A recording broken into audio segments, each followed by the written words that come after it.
Сәлем достар, бүгін сіздерге бала кезімнен сүйіп жейтін тәттім, яғни вафлидің рецептісін ұсынғым келеді. Видеоны соңына дейін қарап, менімен бірге болыңыздар.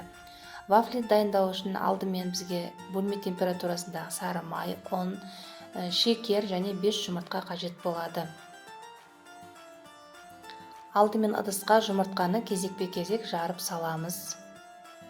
Яғни жұмыртқаны ертерек холодильниктен шығарып қойыңыздар.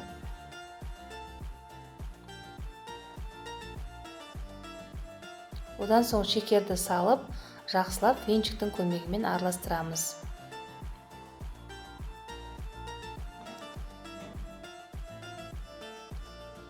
Одан соң бөлме температурасындағы сары майды саламын және тағы да венчикпен жақсылап араластырамыз. Миксерді де пайдалануға болады.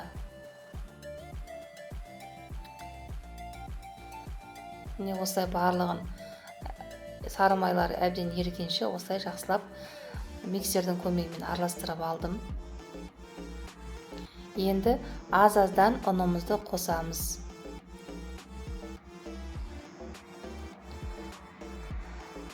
Сары майды бөлме температурасында да жасауға болады, қосуға, немесе ерітіп алып қосуға да болады. Вафли дайындау үшін бізге арнайы вафельница қажет болады. Енді ас қасықпен бір ас қасықта осылай қызып тұрған табамызға осылай салып пісіретін боламыз.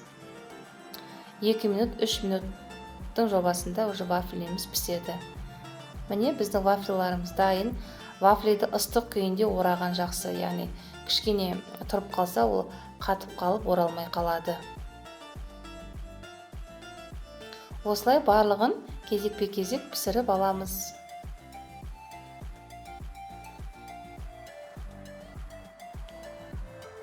Міне біздің вафлиміз дайын болды. Менде 33 штуктай шықты.